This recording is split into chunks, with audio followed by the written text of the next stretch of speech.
Esame Tartu miestas, Estija, Prizma prekybos centras ir šiandien mes čia keliame grindis. Pastatas yra buvusios upės vagoje ir iš esmės turime labai silpnus sąnašinius gruntus. Blogi techniniai sprendimai sąlygojo to, kad grindys sėda. Nusėdimus turime net iki 14 cm. Ir turime 3100 kvadratinių metrų, kuriuos reikia išlyginti ir pakelti per ypatingai trumpą laiką. Tai dėl tos priežasties turėjome suvienyti visus šiandien turimus pajėgumus ir šiandien dienai dirba šiame plote net 3 komandos vienu metu. Planuojama sunaudoti 23 tonus medžiagų ir darbus atlikti per 15 darbo dienų, bet darbas vyksta naktimis. Tai todėl, kad šis prekybos centras dirba 24/7 ir darbus atliekame klientui patogiu metu, tuomet, kuomet klientų srautai yra patys mažiausi.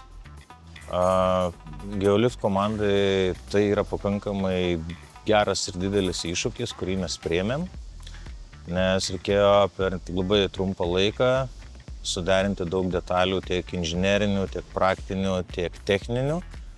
Tai buvo didelis iššūkis ir žaliavų tiekėjams, nes tokį kiekį per tokį trumpą laiką pagaminti irgi yra daug reikalų. Mes turime grindis, kurios didžioji dalis remiasi į gruntą, o dalis remiasi į tarpkolonių sijas. Ir dėl to priežastis yra tokia, kad mes turime labai didelius nusėdimus, pakilimus, kitaip tariant bangas. Ir jas ištiesinti ir išlyginti yra pakankamai daug patirties reikalaujantis darbas. Bet iš esmės iššūkiai mums patinka, mes juos priimam su dideliu entuziazmu ir noru ir stengiamės ir įrodom klientui, kad mes tai galime atlikti gerai ir kokybiškai.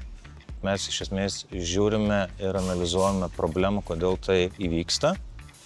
Ir grindų nusėdimas pats savaime tai yra tik pasekmė.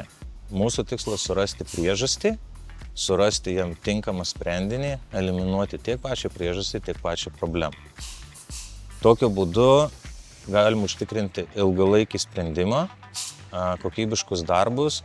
Sekantis dalykas, kas dar yra labai svarbu, kad keliame savo labai didelius kokybinius reikalavimus ir nepaslaptis, kad čia prieš tai yra dirbę konkurentai ir iš esmės mes jų darbą turime atlikti iš naujo. Ir pabaigai norėčiau pasakyti, kad jeigu turite panašias problemas prekybos centruose, sandėliavimo patalpose, gamybinėse patalpose ir visą kitą, mes galime atlikti visus šios darbus jums patogiu metu ir minimaliai trikdant jūsų veiklą.